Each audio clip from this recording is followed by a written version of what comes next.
Go ahead, have a look around. In the end, we're both after the truth.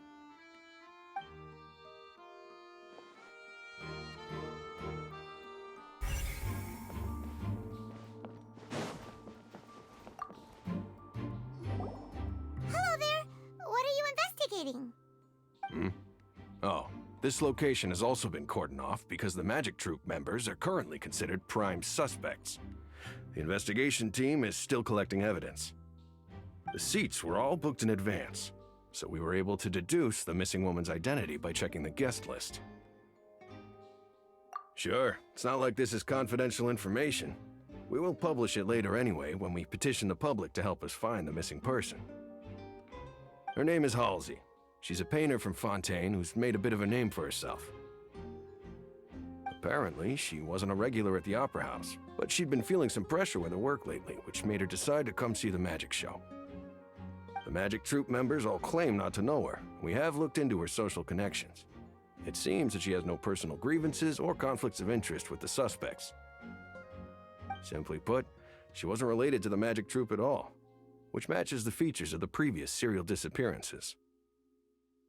Were the victims of previous cases also chosen at random? That's how it seems to us, in any case. Apart from the fact that they were all young women of around the same age range, there really weren't any other connections between them. Okay then. No need to be so formal. If you do happen to see the missing girl, please be sure to contact us. It is of utmost importance that we get to the bottom of these disappearances.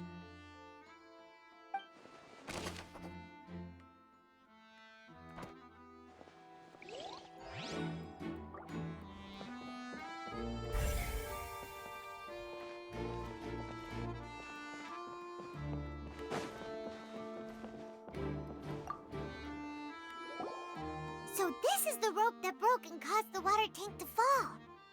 The rope looks pretty durable. How can it be burned through so quickly by fireworks? Why are you suddenly so serious, Traveler?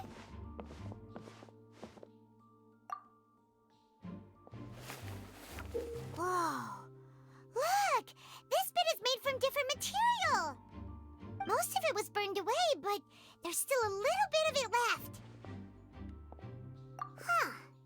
So if a rope meant to hold something was made with that kind of material in it, then that means...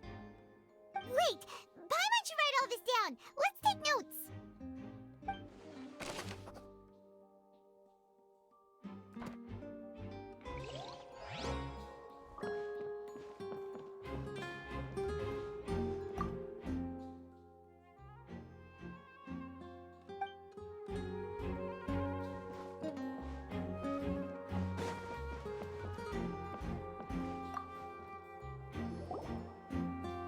The investigation team has some new findings. Turns out there's an issue with the random number selector after all. See, I told you. What if the machine picked some big guy's seat? You think the murderer would have still made his move then?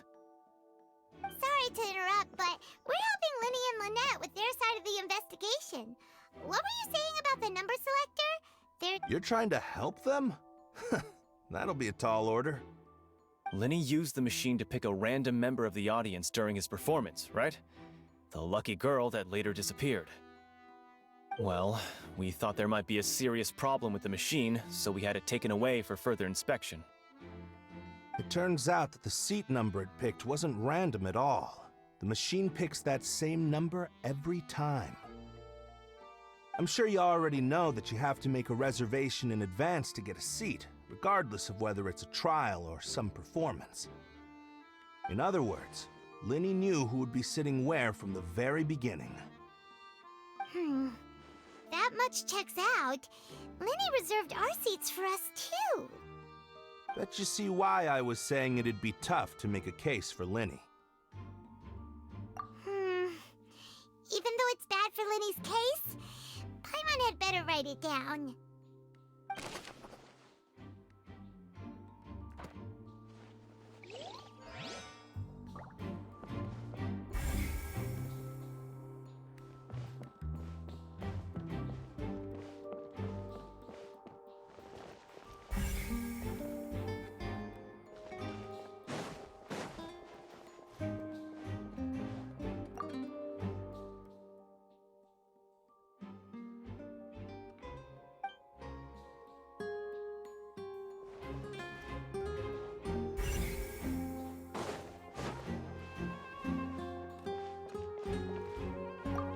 Lenny's still talking to the guards.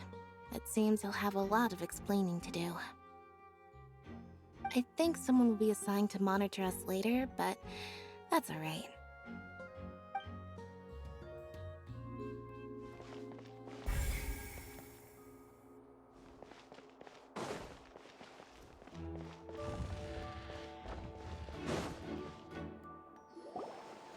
Hey, you!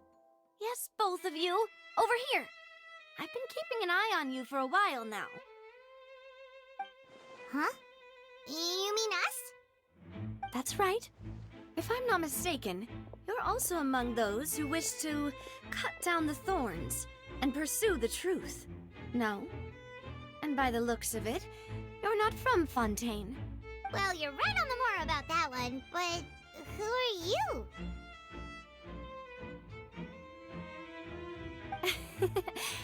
Have you never heard of the Spina di Rosula? From mediating disputes and providing protection to solving conundrums, you name it, Spina di Rosula does it. And I, Navia, have the honor of being its renowned president. Though those who play by our rules call me boss. I'm Silver, her attendant. Pleased to meet you. And I'm Melus. Demoiselle's various daily needs and affairs are under my purview. Huh? Boss? Demoiselle? What gives with the names? Well, I am the second generation president. Melus and the others are still used to my previous title. My apologies, Demoiselle. Should you prefer, boss, I will endeavor to use that instead. No, no need. You don't have to call me boss. Just Navia is fine. Okay, if you say so. Not that we're members of Spina di Rosula anyway. All merely trifling details. Never mind. Now, back to the situation at hand. That's right. I've always kept an eye on the serial disappearance cases. My interest stems from a matter back from my father's time. Judging from the look of things, I find Linny an unlikely mastermind. Really? We think so too! That's why we're looking for clues now. But how did you come to that conclusion? Intuition, naturally. My unparalleled intuition. Farina sure was quick to point the finger at Linny without any decisive evidence whatsoever, wasn't she? But that's not uncommon for her. If you remember, the Justice had to interrupt her and ask if she was pressing charges just to keep her from getting carried away. Anyway, a trial begins the moment someone levels charges. And, of course, there was no way Farina was going to back down in that situation. Sounds more like you just don't trust the Hydro-Archon. Well, what's your opinion? I must admit that she can be interesting at times, but liking her doesn't mean that I'll blindly agree with her. All right, I've answered your question. Now, it's time you answer mine. Wait a minute, did that answer count? Well, I say it does. But don't worry, you won't hear any pointless questions from me. In your opinion, do you think it's right to treat a trial like it's an opera?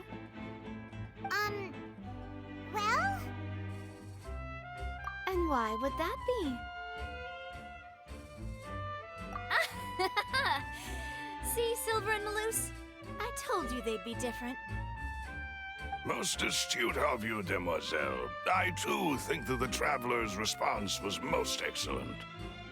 No matter how wonderful the script or how fervent the audience's expectations may be, the trials that go on stage here must be based in fact. And if that can be done, boss, then... All right, that's quite enough, Melus. Anyway, I like your answer. You passed with flying colors. Now, I need to make some preparations, following which our joint investigation shall commence. You two? Wait! Since when did we become assistants? well, I can be the assistant. Sure. Or your companion, if you like. That's more like it. Far be it from me to brag, but I believe that Demoiselle's intuition will be instrumental in uncovering the truth. You wish to save a friend from false accusations, and we wish to unravel the disappearances. In this sense, our goals are aligned. You have a point. Huh. You're quite the talker, aren't you, mister? And what about you over there? What do you think? You seem like you've got something on your mind. I have nothing to add. Oh, alrighty then. We'll be making some preparations first. Just be sure to let us know if they start revealing Linny's tricks. Thanks!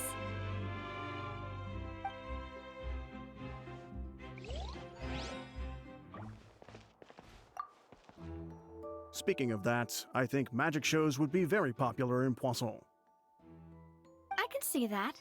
Maybe I should try to learn some magic. If I could make things disappear, cleaning my room would be a cinch. You need not worry about such things, Demoiselle. That falls under my duties. Oh, right.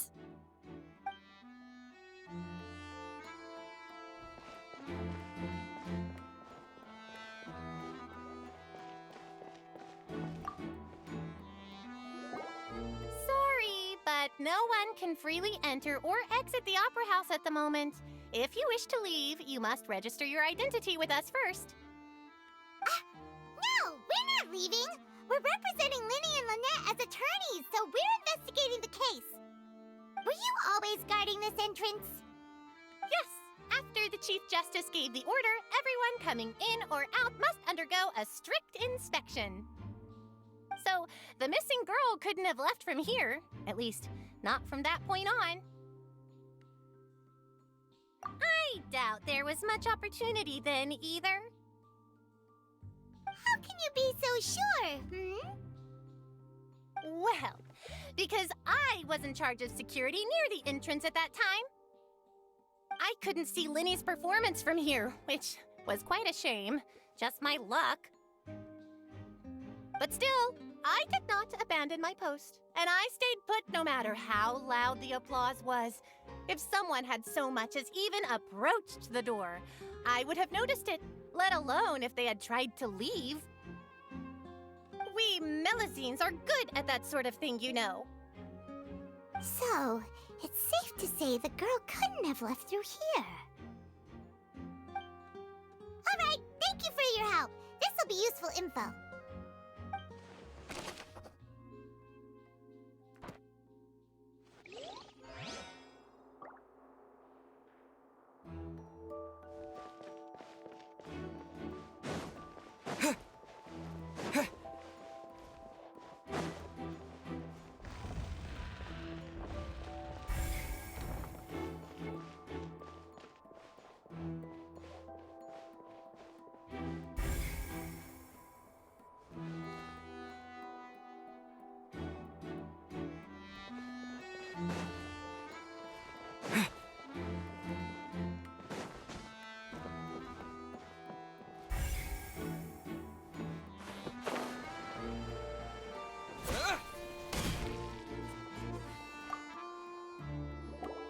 I see that you're investigating the area.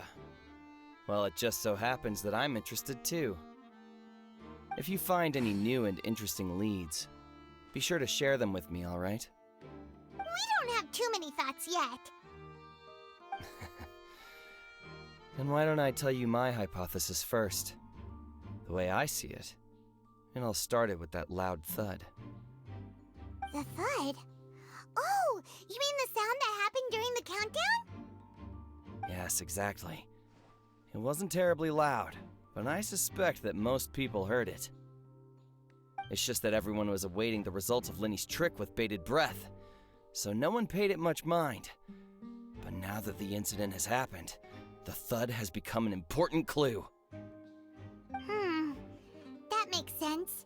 So, what do you make of it? I'm of the opinion that it may have been the sound of Linny's accomplice. Lynette, perhaps.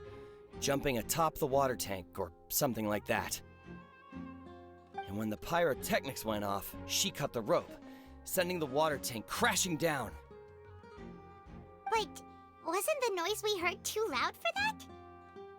Perhaps the balance wasn't right, leading to a particularly rough landing. Oh, that's true. I suppose I must reconsider. That does remind Paimon, though. What was with that sound?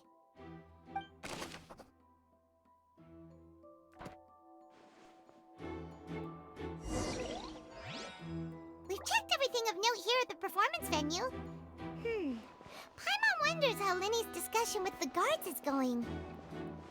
Let's go see, shall we? Ooh, things are getting interesting, huh? We're about to see how Understood. Then I will be going with you. Just so you're aware, I will be monitoring your actions and making notes as necessary. Very good. Thanks for being so agreeable. I'd pull a rose out of my hat as a gift for you if I could.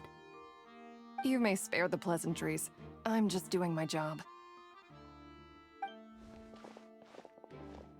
You've arrived. Who's this? Me? I'm Spina di Rosula's guardian angel. If you've got a problem, I've got the firepower. Sorry, I got a little carried away there. Call me Navia. I'm a partner of theirs, and will be helping investigate this whole situation. And these are my companions. Would you mind if they join as well? Fine by me. Oh, new helpers? I would be most grateful. Well, let's just say we're tagging along. It's not every day you get to see the secrets behind magic performed on such a large scale. I appreciate your kind interest. Come with me. We'll be heading below stage. Huh? Below stage? Yes, a world of secrets is hidden beneath this magic box, prepared specifically for this switcheroo trick. But before I reveal everything, you should have a look first. Notice anything strange here?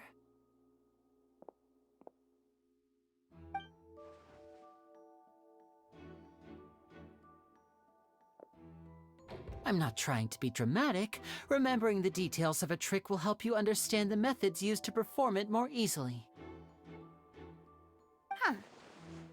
Weren't there balloons and other decorations here?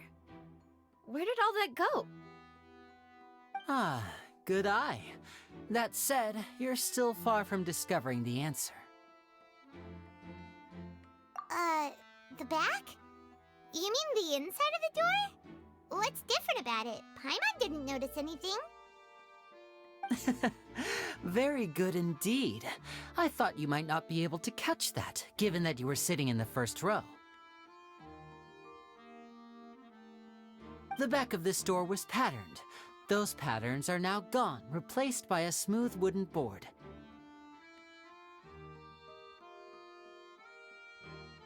So, if you put 2 and 2 together, what do you get? Exactly. All right, let's go. I'll tell you how it works as we head down.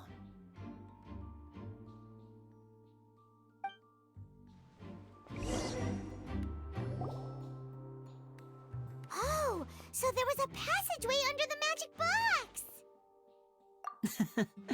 I knew you'd figure out most of it as soon as you saw this place. The 2 magic boxes are positioned right above the 2 entrances of the tunnel. See this flatbed trolley?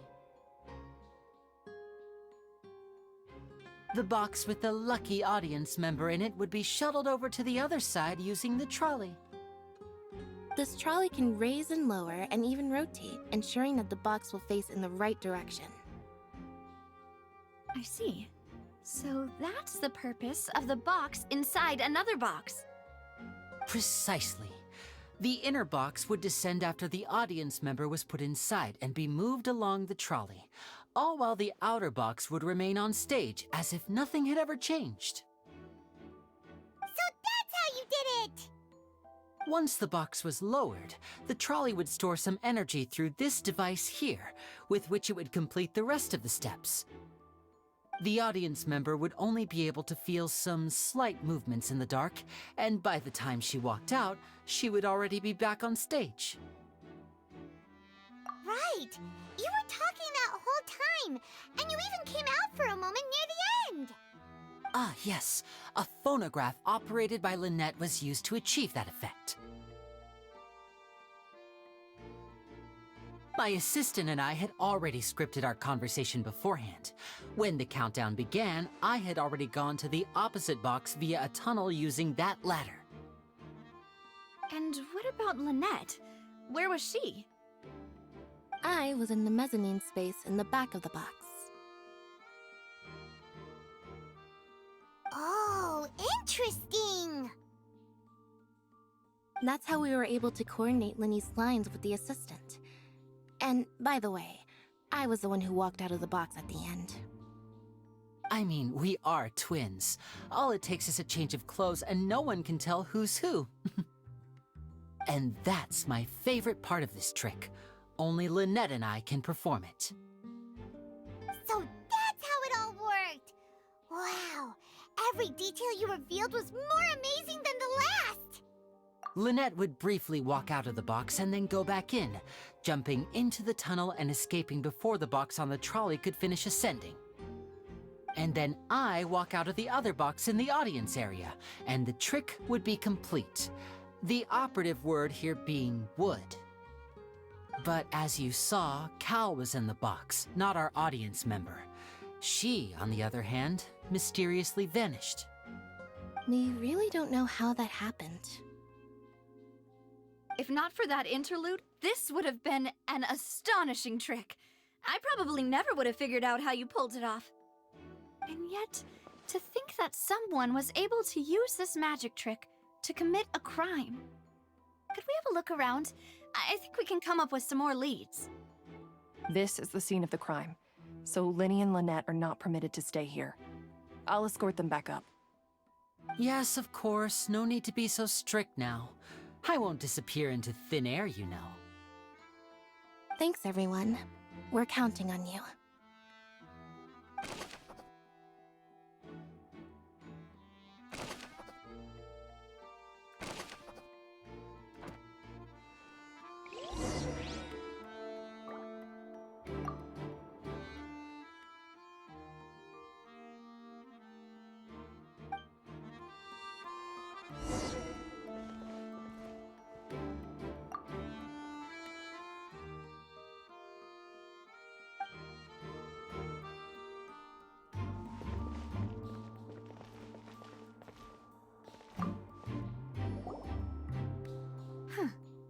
What's this?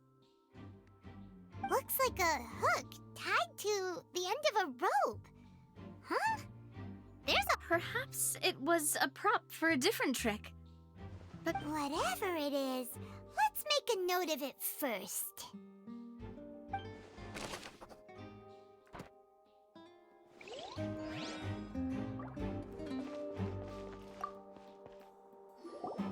The floor is wet. Please be careful not to slip.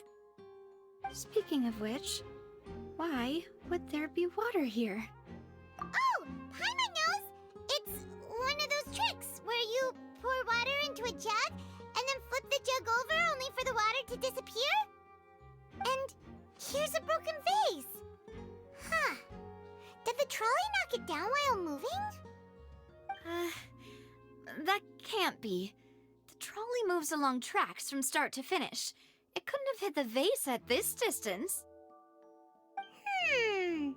Let's note this down too and think about it later.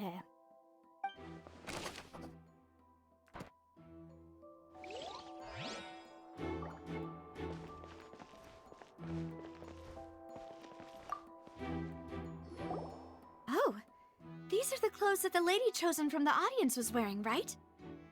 Her clothes are here, but she's nowhere to be found. Right. And do you really need to do that if you're kidnapping them? Ugh, this is so confusing. Paimon doesn't want to be a detective anymore.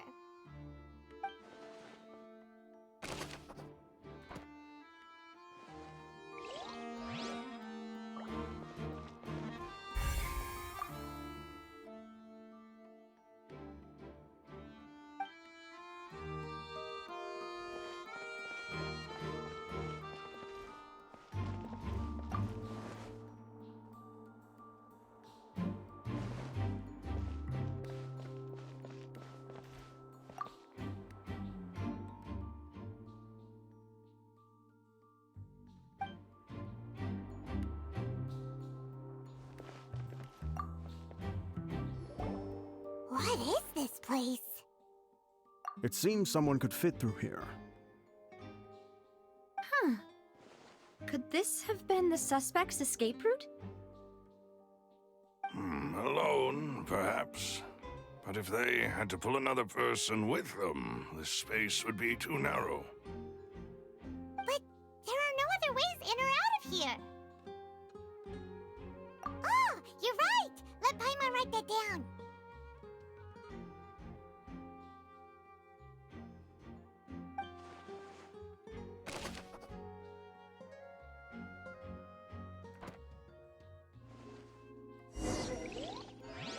Seems we're just about done investigating down here. Yes. Let's head back up.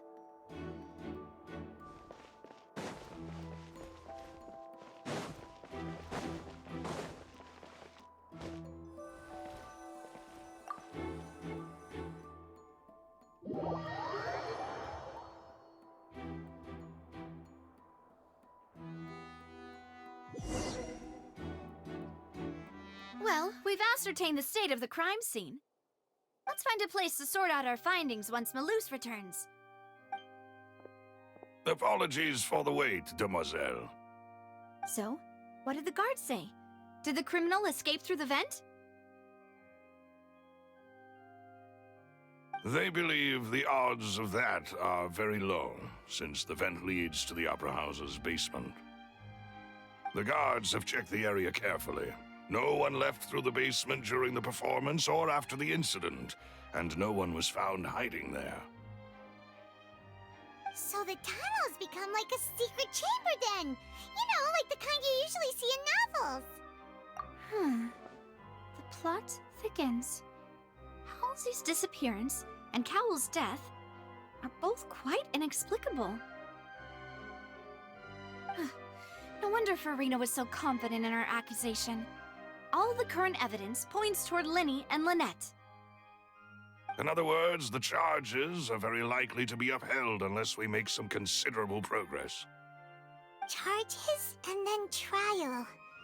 So if the charges are upheld, they'll announce a sentence? That's right. This is how a trial goes in the Opera House. During the proceedings, the Chief Justice and the Oratrice will hear statements from both sides. That's right. This is how indemnitium is produced. The statements from both sides, the defenses from attorneys, witness testimonies, and even the audience's emotions will all be projected on the Oratrice. To put it simply, it's as if the Oratrice has its own will, and is a judge in its own right. This also precludes any kind of favoritism on the part of the Chief Justice. And not that this has ever happened anyway. Once both sides have finished speaking, the Chief Justice will make his final decision. This, too, will be used by the Oratrice as a reference. Then, finally, the Oratrice will be consulted by officials. The result it returns is the will of justice itself. Huh? So that machine is the one that actually decides? Paimon thought Neverlet called the shots. In practice, there is very little difference. Both have always come to the same judgment, which is why people have great faith in the Chief Justice. Ah, yes, the guards also asked me to convey that none of us will be allowed to leave this place before the trial. Huh? Why? Because we've chosen to act as the twins' proxies. That makes us persons related to the case. They're concerned that we might be colluding with outside parties, or that we might find outside help to disrupt the case. And even if that were not so, it could prove problematic if we happen to spread key information about the case ahead of time. I'm ready to break out at any time. Whoa, whoa! There's no need for that! Paimon thinks they have a point. That said, are they providing food? Of course. I just hope you don't mind the lack of options. I'm afraid that catering to all tastes is not in the cards, nor is any guarantee of balanced nutrition. In that case, let's just sort out our findings together here. Pity. I was hoping to take you to try some of Fontaine's famous desserts, too. I mean, what better way to properly think through our findings than over some tea and sweets? Huh.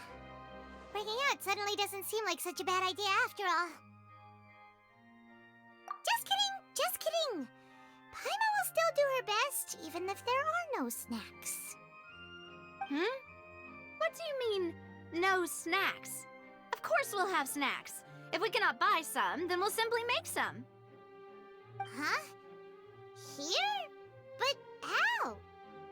Understood, demoiselle. Everyone, please come with me.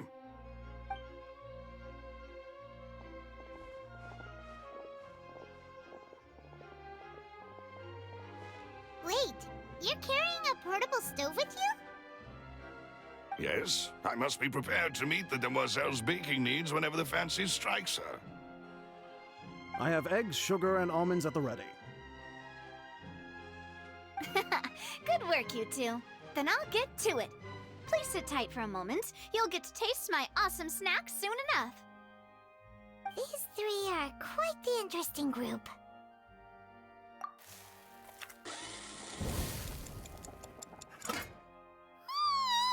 And Paimon thought it smelled good while it was still in the oven! Oh, it's even better now. Paimon can't stop drooling. From the way you had these two guys carrying all that stuff around, Paimon thought you'd have them do more during the baking process. But you ended up doing the entire thing by yourself! Beating the egg whites, grinding almonds, everything! I was applauding. And I was giving encouraging smiles. Paimon was just thinking, aren't you worried about getting your fancy dress dirty beating egg whites and baking like this? Well, I don't think it's carved in stone anywhere that fancy ladies can only read books, sip tea, ride horses, and play the piano. I just really enjoy making snacks. Don't underestimate beating egg whites, by the way. It's a real arm workout. You also need to beat them to just the right consistency, or your macarons will crack. Anyway, give these a try, fresh out of the oven. There's 3 for each of us. Only 3? Well, eating too many sweet treats might send all that sugar to your head. You wouldn't be able to think clearly about the case on a sugar rush, would you? Tea is ready to be served as well. This is Demoiselle's favorite, strong black tea with a floral fragrance that clears the mind and lifts the spirit. No need for concern. I'm merely doing as I should.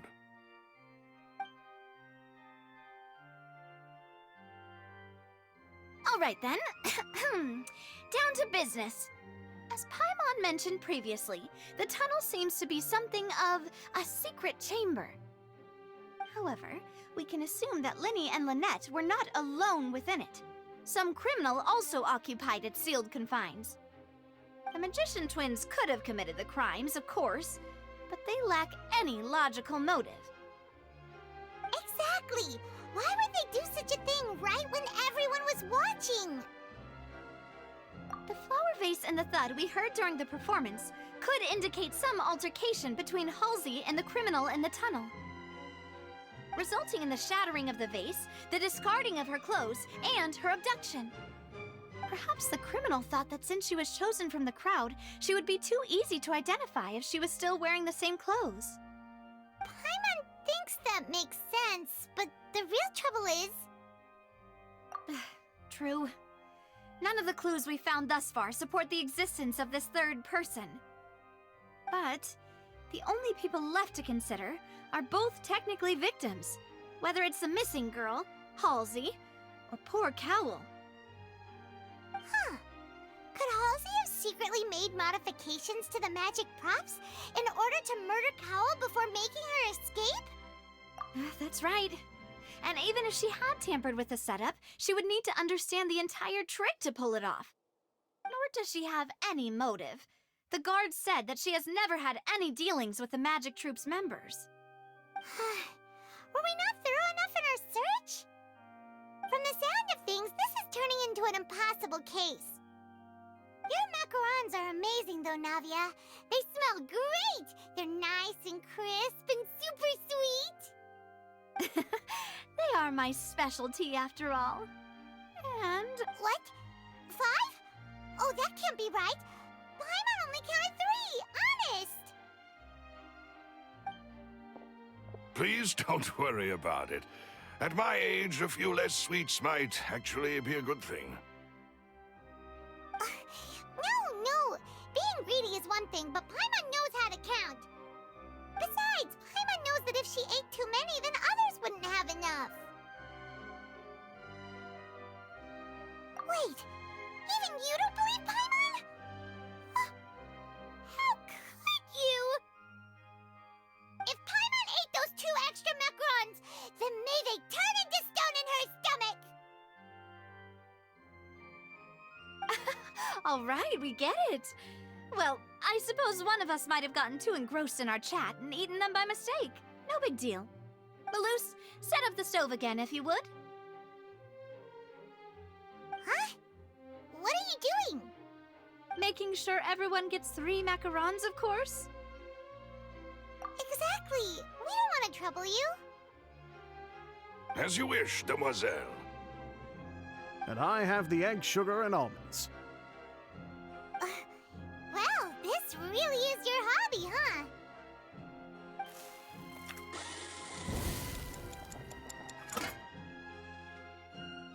Well, that's it for snack time. I'm going to have another look around the area. I don't know what we're looking for yet, but we've still got some time. As attorneys, I suggest the 2 of you think the case over again. It would be awkward if you got all tongue-tied on stage during the trial. Alright, thanks for your help, and for the snacks. It was nothing. A small task for the Spina di Rosula. Silver, Maloose, it's time to go. I'll be back if I find anything new.